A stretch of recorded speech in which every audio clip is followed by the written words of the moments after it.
Shock Monkey Radio is entertainment for adults, by adults, and the views and opinions expressed here do not reflect upon the sponsors or FXBG Public Radio.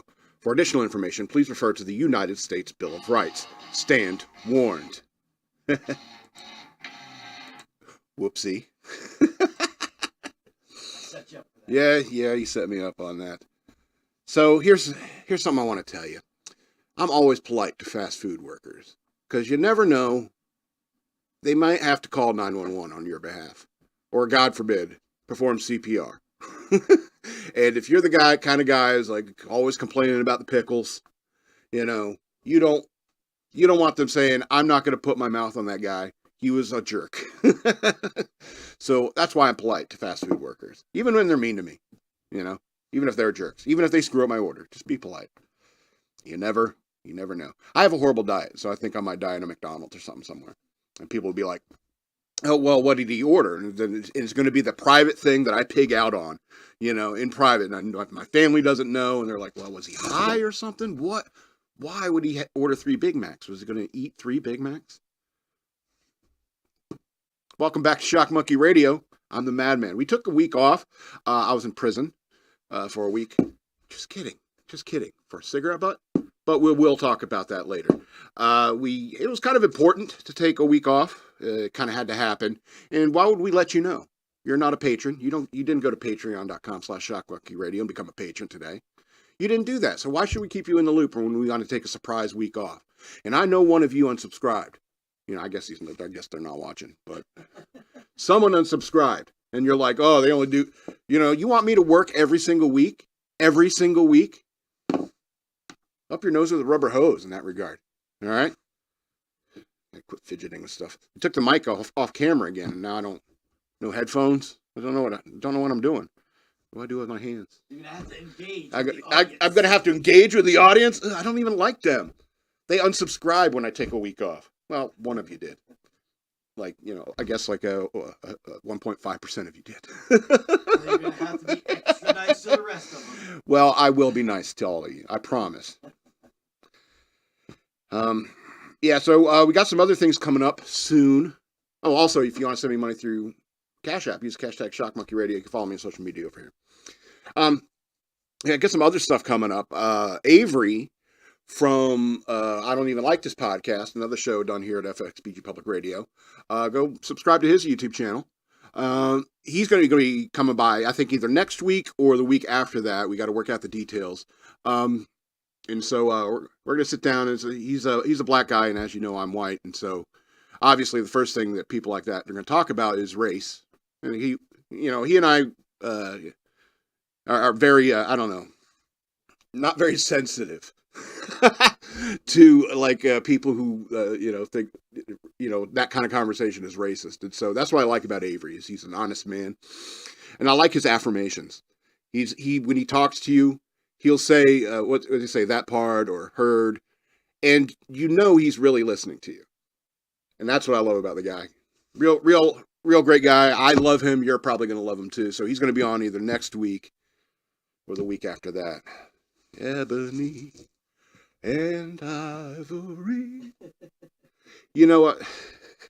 I was, the Stones on Paul McCartney, Is it McCartney? Paul McCartney, the Beatle? Yeah. The Stones on that guy. Because, the record execs were like, go hang out with Stevie Wonder. I bet you two can make a great, songwriters, a great song together. Two of the greatest songwriters there are. It's like, absolutely. So Paul McCartney goes and hangs out with Stevie Wonder, and he goes, "I'll tell you what, mate." He thinks he's saying something real profound to Stevie Wonder. "I'll tell you what, mate. I look here at my pianoforte, and you got the white keys that are ivory, and you got the black keys that are ebony, and without all of them together, you cannot really make a tune. And that's kind of like you and me." And Stevie Wonder just kind of like, "Are you black?" Because what would Stevie Wonder know about that? Did somebody say to Stevie Wonder, "Paul McCartney's coming, and he's white"? Why would Stevie Wonder care? What would it matter? But that's the point, is that that's what Paul McCartney said to a blind guy. Let's write a song about how we are different colors. And I'm the only one, and you don't even know, And so even when you're talking to a blind guy, you got to bring up race just because you're a different race. The Stones and Paul McCartney. Side by side on my piano key. We're going to get struck. Copyrights. I don't know. We're going to get sued. I think the Beatles are quite litigious. The estates. You know, that's why I'll never talk about Prince songs. I'm going to get sued to oblivion. What else is coming up? Over the week, I watched I had access to a different series of movie selections over the past week, so I was able to see some movies I wouldn't be able normally to see. And some of them are pretty good, so I'm going to talk about. I'm not going to bombard you because there's like 8 of them I had notes on, so I'm not going to bombard you with them. I'm just going to save them up and use them as topics over the next few weeks. But I watched about 1 season of The Boys because everyone's like, if you're a superhero guy, you like comic books, watch The Boys. It's like comic books, and it is weird. It is super, super weird. And I would like to review it, but I cannot. I wouldn't review it if I haven't watched all of it. And I'm not going to do that because it's cynical. There's no character I really like at all. You know, it's this jaded perspective from these writers of particularly that show. I think maybe Seth Rogen is where, like, there's no such thing as good people. There's no all religious people are, you know, in it for the money or their, you know, or power. You know, nobody really actually believes religion.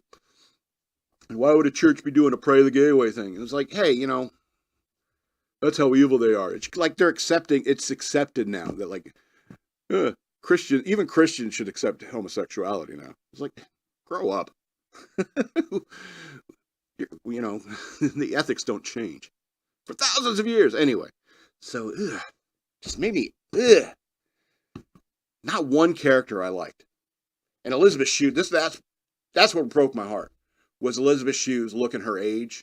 And I had such a crush on her ever since Karate Kid. You know what I mean? And now and I'm like, man, I'm getting old too, but I don't know. I guess I gotta go for younger girls. But let's be honest, she's always been older than me. You know, that's the funny thing about, like, you know, crushes. You know, the crushes I had when I was a kid, they're like in their 60s now. Isn't that weird? Yeah, it's weird. You know. Yeah. Boys. I do not recommend The Boys. Those are cool dice we got, huh? Yeah. Yeah. I got my income tax refund check, and so we got a pound of dice from this company, Chessex, on a. I don't have the whole pound here. We got it separated up over there because we are gamers. So I've been thinking a lot about Platonic Solids. You know what this is? Oh, that's cool. Because the Crown Royal bag's green. Yeah, neat. But if you know what this is, everybody knows a Crown Royal bag that makes this sound has Platonic Solids in it. Dice.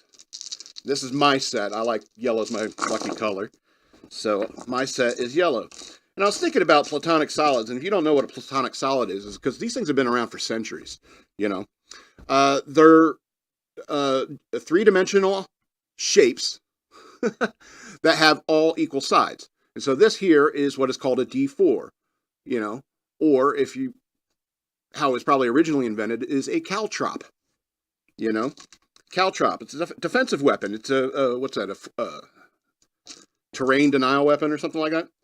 That way, if you're being chased and you're a D&D guy and you got a bag full of dice, you reach in your bag full of dice and you're like, this zombie isn't going to get me, and you throw down all your D4s, you got caltrops, and the zombie has to pick stuff out of his feet. All right. Also, you got the D20s and the D12s, 12-sided dice, dodecahedron. You know, those are like ball-shaped as well as the D10s. Nuts. Yeah.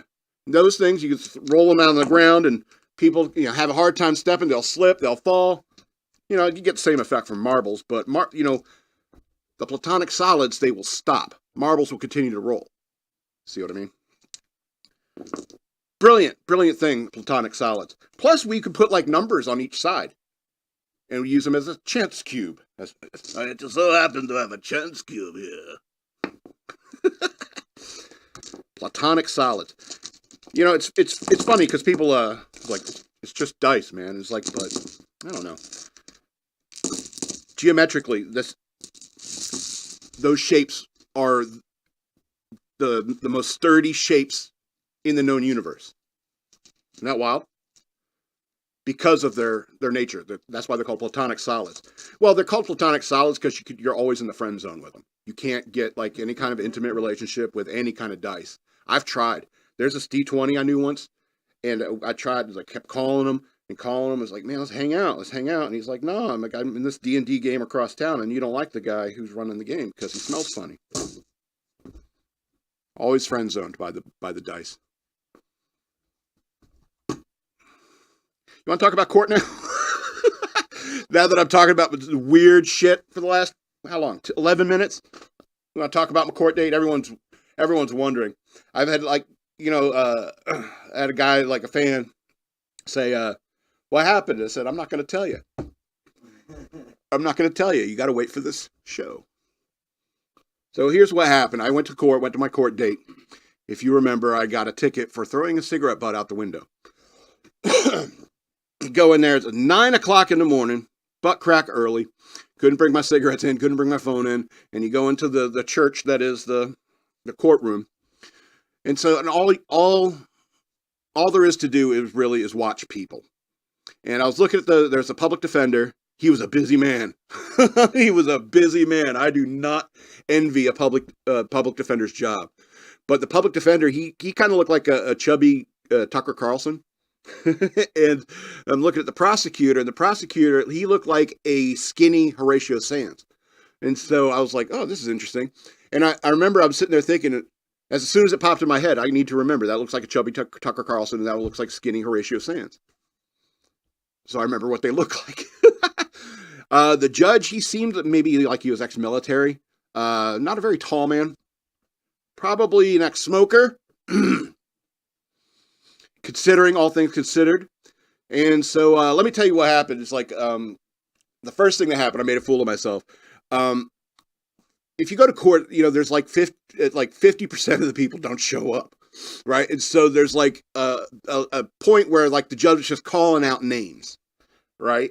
Calling out names. And there was this other person who was there for a different charge with my last name.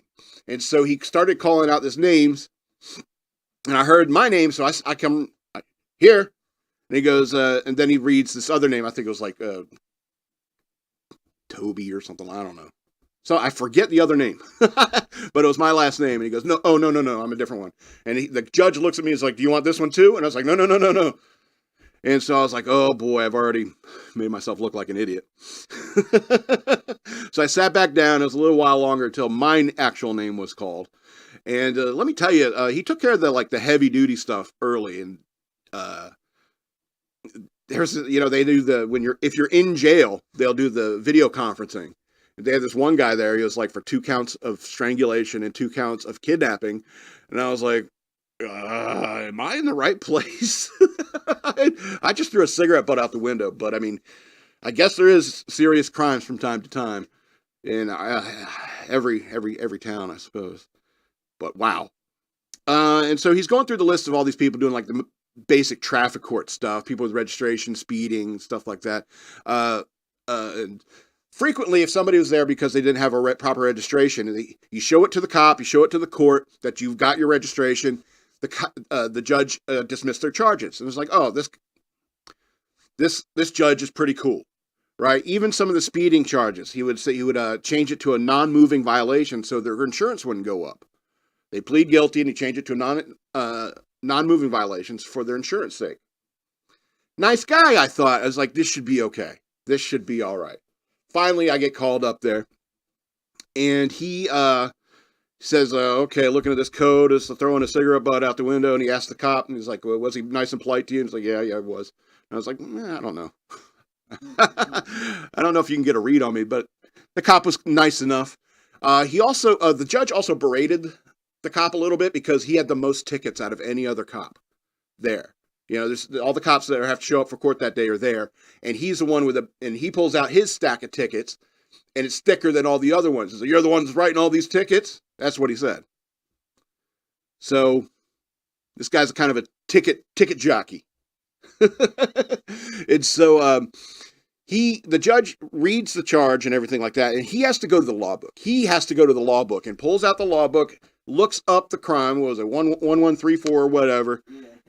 Yeah, incineratory device. No mention of that. No mention of the incorrect spelling, and he said, okay, well, I guess this is a law. I guess you did break it. And it was like, and he's like, was the cigarette lit? And he's like, yes. And it's like, okay, then we got this whole story here. And so he looks at me and he says, I can give you a chance to get these charges dismissed. And I said, okay. And he mentioned some organization, and I forget what it was. And I'm not familiar with that organization. He goes, well, they go around, they pick up trash on the side of the roads here in the county. And so you do 20 hours of community service with them, and I'll dismiss your charges. And I said, get fucked. I mean, I said it in my head. Just the first two words that popped in my head was get fucked. And so I said it to myself, and I said, no, Your Honor, I'd just rather be guilty. And he said, you are guilty. Gave me the maximum fine and court costs. So I got that on my record. Whoop-de-doo. And so I went and had to go pay $355. And I never got angry until I was right there in front of the judge. The whole time I was dealing with this, I was like, this is okay. Okay, I broke the law. I'm guilty. I'll go pay the fine and stuff like that. But when the judge said, I want 20 hours of your time picking up trash on the side of the highway for throwing one cigarette butt out on the road, those two words were the only things that popped in my head. It's the first time I got angry in this whole thing. Luckily, I had some restraint within me, and I didn't shout the words that popped into my head. Because 20 hours of my time for one cigarette butt, I did the math. $355 divided by 20 is $17.50, I think, an hour. My time is worth way more than that. It's the first time I got angry. Now that this whole thing is over, I can talk about how pissed off I was at that very moment. And I feel like I should have fought this. I feel like I should have got a lawyer. Anyway, that's the story of what happened. I hope I never run afoul of the law again. It's ridiculous. Every single time I run afoul of the law, it's ridiculous. I think I said a couple weeks ago, list my crimes on my tombstone, not my sins. It's much funnier that way. Fishing without a license, camping without a backcountry permit, urinating in public, alcohol in a federal park, throwing a incineratory device out the car window.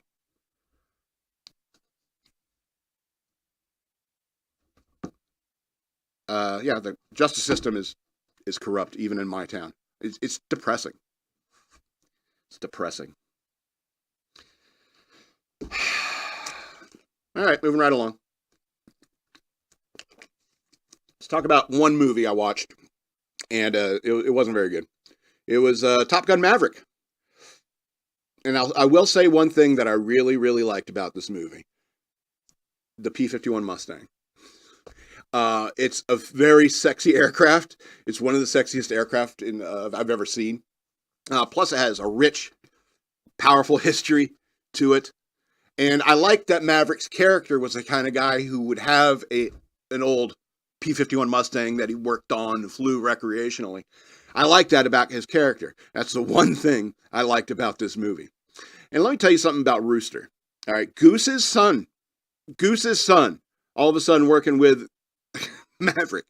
All right, ridiculous, first of all. All right, in the first Top Gun movie, he was lieutenant already. So he's already been in the military for like 3 to 5 years.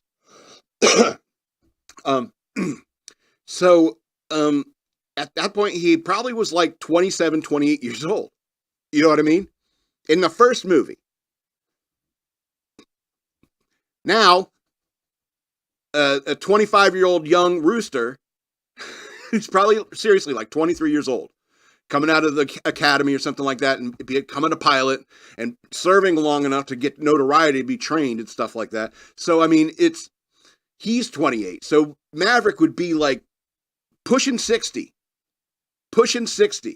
And Maverick having been in the Navy for over 30 years at this point.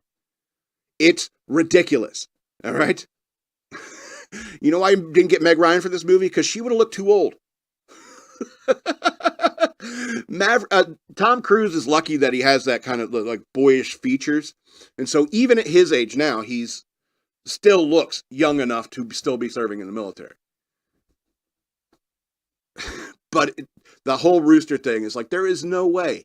There's no way. One time I was in a Navy exchange. I was in line for a subway, and there was an admiral, a rear admiral, 1-star admiral, in line at the subway, and he was overweight. His uniform was sloppy. He had hearing aids in, and he looked like he was 80 years old. All right. I'm sorry. There is a limit to how old you can be to serve in the military. And it just irritates me that when they like ignore stuff like that. Maverick should long be retired. All right. And when it comes to the plot of the movie, there's not much I can say other than I liked it better the first time when it was called Iron Eagle. Or is it Iron Eagle 2? It was one of those Iron Eagle movies. Anyway, the plot of the movie is basically ripped from an Iron Eagle movie. Hated that aspect of it. But I did like the P-51 Mustang. Iron Eagle. No, what's the movie called? Maverick. 2022 movie. 6 of 13 stars. There's a better movie called Flight of the Intruder. I think it was an 80s movie. It's a story about the pilots who flew the A-6 intruders like in Vietnam. It's set place in a wartime, and they're Navy pilots, and it's a way better Navy movie.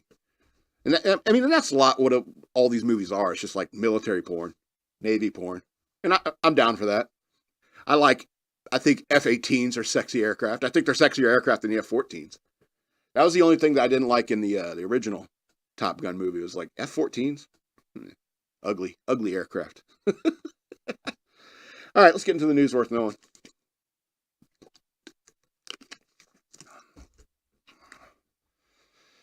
All right, this is based upon a specific story, but it's just kind of like it's a Trumpdate. it's an update on Trump, a Trumpdate. So Trump has a message for Pence and other Republicans who refuse to endorse him. So former President Trump is a man on a mission to win back the White House in November, but he doesn't have time for Republicans who are standing in his way, he suggested in Florida on Tuesday. The Republican presumptive nominee spoke with a group of reporters after he cast his ballot in the Florida primary election, which he later won. During the gaggle, great word, I like that word. During the gaggle, Trump was asked about his former running mate and Vice President Mike Pence, and whether Pence's decision not to endorse him against President Biden bothered him. Oh, I could care less, Trump told the press corps. I couldn't care less. We need patriots. We need strong people in our country. Our country is going downhill very fast, very rapidly. He added, millions of people are coming across the border, coming from jails, from prisons, coming from mental institutions and insane asylum terrorists. We need strong people in this country. We don't need weak people. Pence, who briefly blah, blah, blah, he ran for president, got pissed off at Trump. And so, Pence announced he's not going to be endorsing Trump, and so, several others. So Trump's having a hell of a time. Not only this, but like he's getting a $450 million he's got to cough up in New York. So they're doing their damnedest to try to stop him because they're scared he might win the presidency again. He might be the next Grover Cleveland. You can look up my video on Grover Cleveland, and I talk about Trump as well. So these Republicans who are not endorsing him, I got to tell you, I understand you not liking Trump, especially like Mike Pence. I understand why Mike Pence doesn't like Donald Trump. I get it. But we don't really have a choice now. It's either Trump or Biden. There's a million other people. I guarantee you, there's a million other people I could find in this country I would rather have in that job than Donald Trump. But we're at this point right now. We can't do that. You should have been more active in the primaries. You should have been supporting like DeSantis or something like that. That's what you should have been doing. So, and why would Trump care if these guys didn't support him or not? Do people really care? Like, are you going to base your vote about Mike Pence's opinions? You know, I hope that you don't. I hope you don't do that for anybody's opinions. You know, if Robert De Niro tells you to vote a certain way, I hope you don't listen to him. You know, even if Donald Trump tells you to vote a certain way, don't listen to him. Do what you think. Vote your conscience. It's your vote. Don't give up your agency. All right. Trump isn't going to. That's why he's a force. That's why he's a force. And you need to get behind that force, Republicans. You know, it's because it's the only way to save this nation from what's happening. Crime out of control, illegal immigrants pouring across the border, this crazy stuff they're pushing on kids in schools. You got to get behind Trump, and that's the first step to correcting all of that.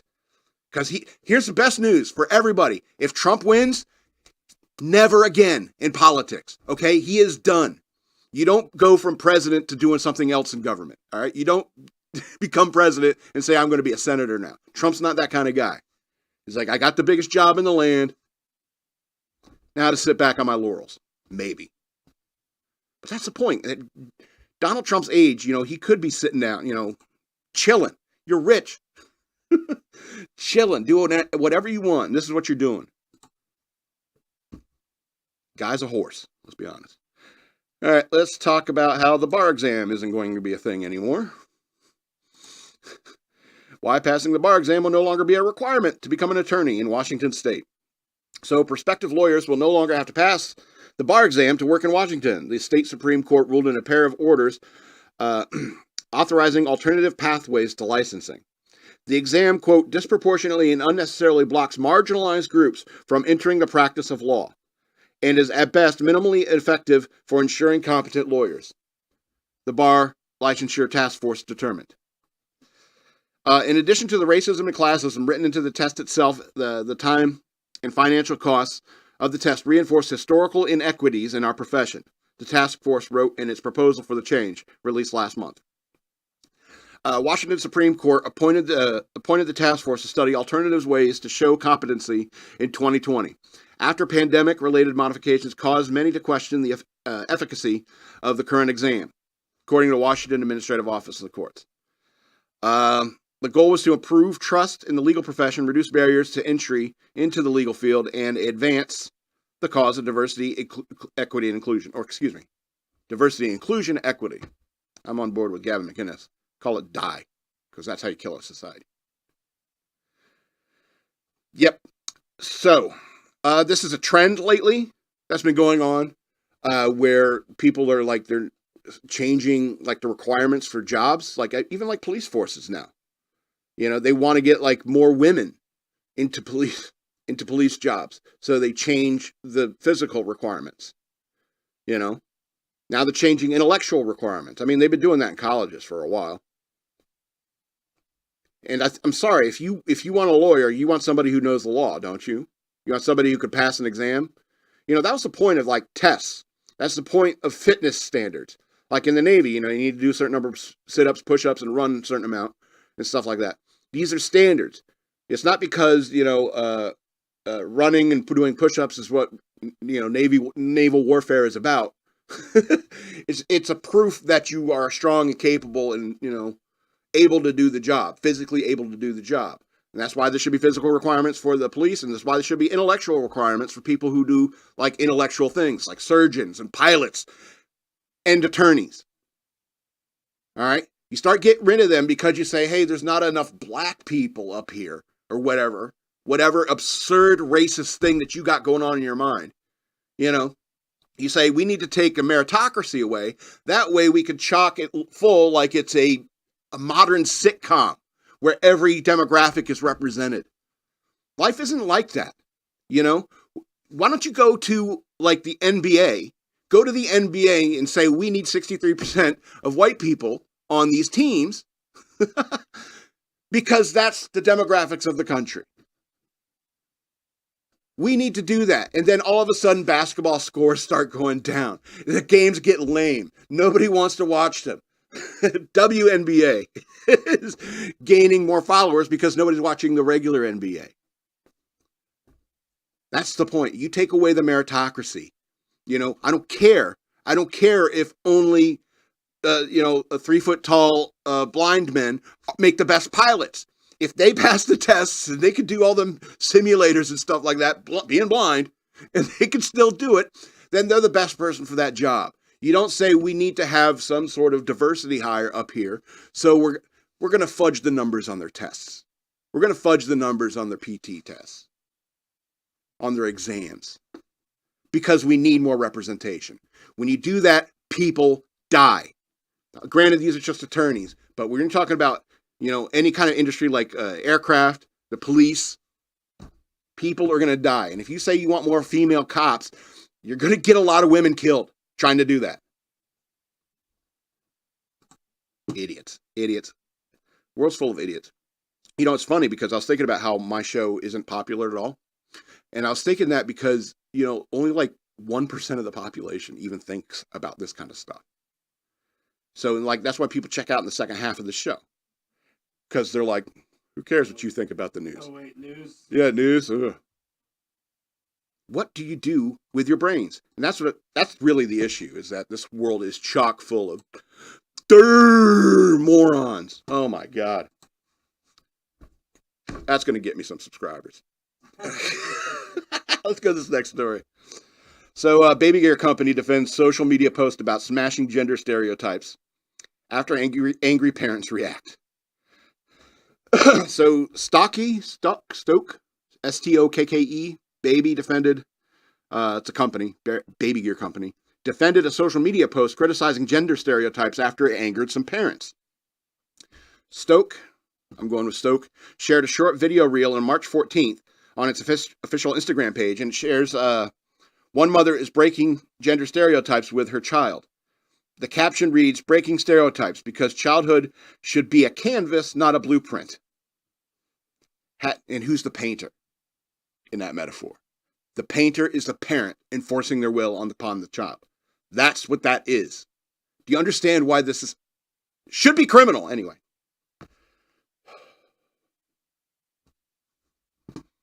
All right, hashtags in the caption include redefined gender, and smash gender stereotypes. In the reel, a mother shares about how she lets her son wear nail polish. No, you put nail polish on your son. That's what's actually happening. You let him play with dolls and challenge traditional gender norms in other ways.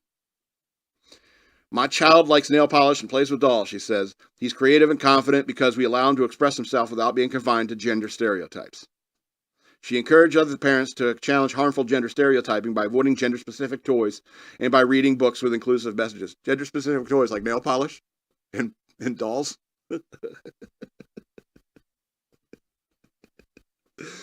I'm sorry, this is absurd. It should be criminal. Anyway, the post drew hundreds of comments. Most appeared to be negative. "I never thought a company like yours would go down the toilet like this," one read. "Not Stokey going down on the slippery slope. We raise boys and girls differently because men and women have different realities in adulthood. Men will never breastfeed, for example." Several comments compared to the post of the Bud Light controversies last year when the beer giant took a financial hit after a partner with a transgender influencer. Oh, they didn't even mention the name. "Have you learned nothing from Bud Light's mistake?" Another comment said, "Stick to making baby products and stop pushing your child grooming, brainwashing agenda. Nobody wants to hear about your genderless child nonsense," another user wrote. Yeah. I don't know why companies do this. For example, I used to like Ben & Jerry's ice cream. Used to. Then I would see things they would put out on social media and stuff like that, and I'm just like, I do not want to support this company anymore. Because you're crazy socialists who got rich in a capitalist society. It's the ironies. I'm gagging on the irony. And so I just don't understand why you would do that, because you could be gaining more money. You could be making more money if you just kept a little mystique about who you are. For example, I don't agree with the way that Freddie Mercury lived his life.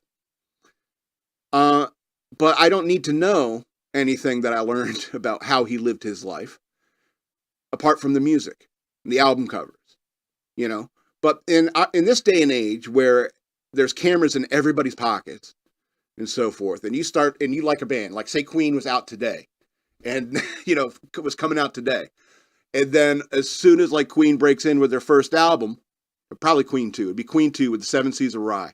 That starts getting some serious airplay, and then all of these videos surface of Freddie Mercury in very compromising positions. You know what I mean? Because the cameras would be around, and so lots of gay guys would have footage of Freddie Mercury on their phone. You know what I mean? So, number one, you got to understand it's a different time we live in. And sometimes, I think you as a person have every right to have a political opinion, but I don't think you should say it with your company's logo behind it, attached to it. All right.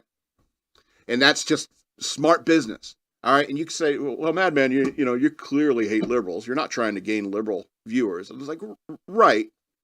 I mean, I would hope some liberal people watch this and try to learn something, but probably not. It's like, but, this is my show and I'm doing it my way. Yeah. Stick to what you do, companies. It's like, yeah, if you find out, like, you like a song and you check out some band and you don't like the political opinions of that band because it's all over their website and their social media, and you just, why do you care so much about erasers? It's like being my fan. All right. And you start following me on social media, like on my Twitter. And it's like, he shares so many videos about how horses, like, stomping on people, trampling people. It's like, yes, I do. Everything of like a horse running wild or breaking something, I share that shit. And you could start to dislike me because of my irrational hatred of horses. That's fine. Anyway, a lot of companies do that. Anyway, let's talk about the corrupt justice system again. Lawlessness continues to plague New York City trains as DA Bragg pushes a manslaughter case against Daniel Penny. So a crazed man slashed a subway conductor in the neck. A jilted lover shoved his ex-girlfriend in front of a moving car, maiming her. A belligerent shot in the head with his own gun. And New York Governor Kathy Hochul sent in National Guard troops and state police to help restore order in New York City's public transportation system. And on Monday afternoon, 2 off-duty NYPD officers riding a commuter train arrested another slashing suspect after he allegedly hacked a rider's face with a box cutter, according to authorities. Video shows just one traveler trying to help the victim as others got up and went for the ends of the train car. He sprinted to the altercation and wrestled with the suspect for much of a 1-minute, 30-second video. The NYPD said the off-duty officers arrested a 30-year-old man accused of slashing the 27-year-old victim. All right, let's talk about, okay, this quote. The reality is, if force is used against riders, if force against riders is used and threatened, if they chose to defend themselves, there's a likelihood that the assailants might get hurt, and the riders defending themselves are the ones being arrested, says Stephen Razor, a partner at Razor and Kenneth, a law firm representing Daniel Penny. This is a catch-22. Let yourself or someone else be a victim or risk being a defendant in court. That's the point. It's lawless. It's the wild, wild west down there in the New York subways. This Daniel Penny guy stuck up for his fellow man. Unfortunately, the guy he had restrained ended up dying. That's unfortunate. But Daniel Penny was brave enough to do it. And so the point is that the law is saying, the corrupt justice system is saying, you better let yourself be the victim or else you're going to be charged. And I'm sorry, that's the kind of thing that will end up with what's that subway vigilante? Like, you're back to 70s crime levels in New York City. What are you doing about it? And you're going to prosecute this guy, Daniel Penny? See, I'm mad about a cigarette butt. You know what I mean? And the corruption I deal with in the system, because I guarantee you that judge was a non-smoker. Guarantee it. People want to think, like the justice system is perfect and not corrupt. And it's like, look how it's going after Donald Trump. Look how it's going after Daniel Penny. Look how it went after the January 6 people. The Proud Boys. It's biased. It's ridiculously biased. And obviously ridiculously biased. Can I throw any more adjectives in? No. I'm happy with it. Let's go to this next story. Try to cheer ourselves up before we get done here.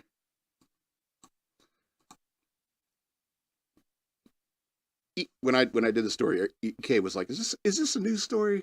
Is it worth knowing?" It's like, yeah, I think so. Because I'll probably be single until I die because I want to talk about this story. So boyfriend falls asleep while girlfriend is pouring her heart out about her dad's troubles. A relationship drama is lighting up social media on Sunday morning, and sleep or lack thereof is involved. In just a few hours, the post received some 2,000 reactions and more than 500 comments. Did I skip a part? No. Okay, here's a quote. My girlfriend had a dinner party with some family friends last night, wrote the user by the name of Hello Kitta.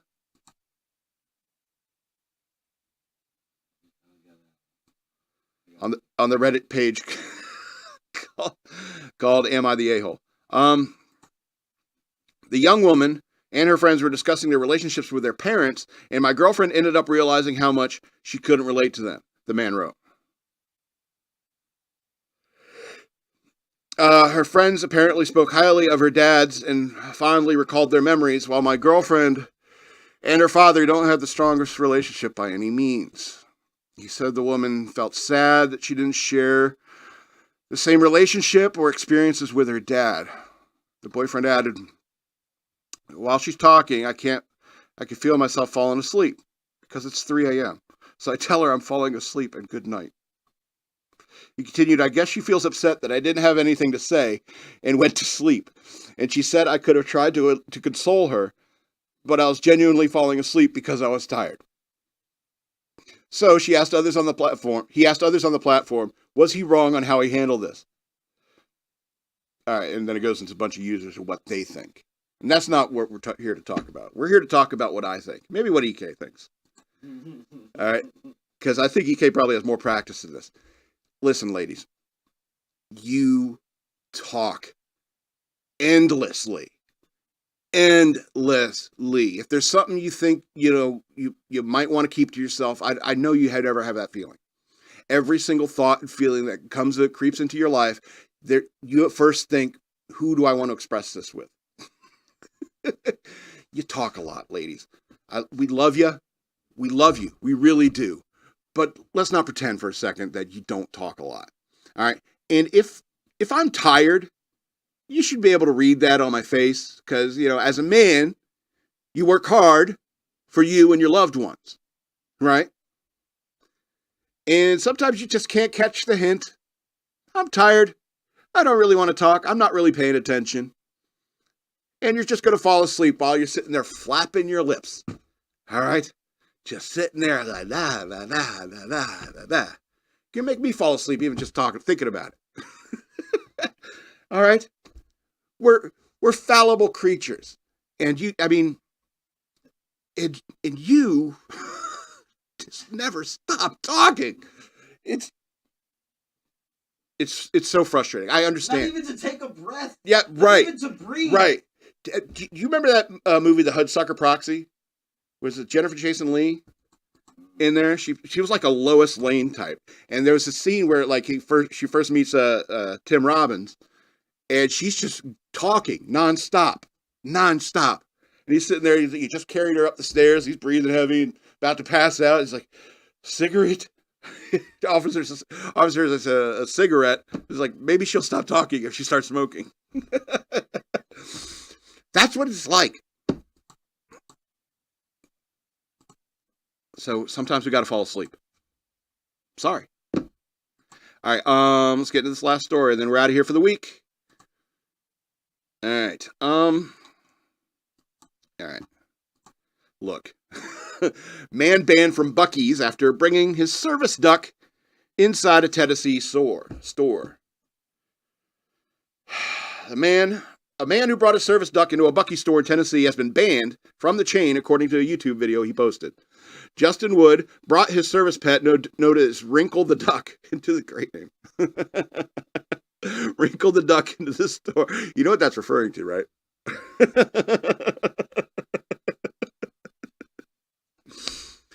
Yeah, there's a duck drag weeds. Yeah, duck drags weeds.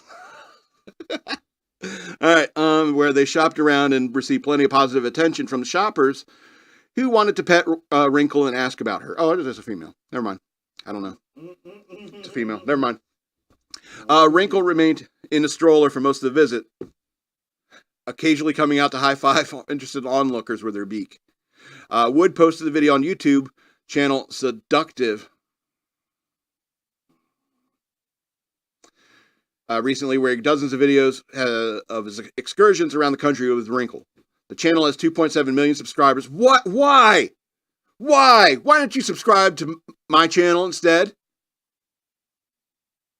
Because you're morons anyway. Oh, I'm losing all sorts of subscribers today. Anyway, the channel ended up nearly 170,000 views by Saturday evening. After they entered the store, they were approached by an employee who told him that service dogs were the only animals allowed inside the store. She's a service duck, Wood responded. They were allowed to continue until the second employee told him pets are not allowed in here. Okay, but she is a service animal, he said, adding that he would give the store 3 forms of identification to prove it. They were allowed to keep shopping until the third employee told him, unfortunately, your animal can't be in here. There's no pets in here. Your animal, even if it's considered a service animal, you have to be able to contain it, and it can fly out. If it's a dog, it'd have to be on a leash.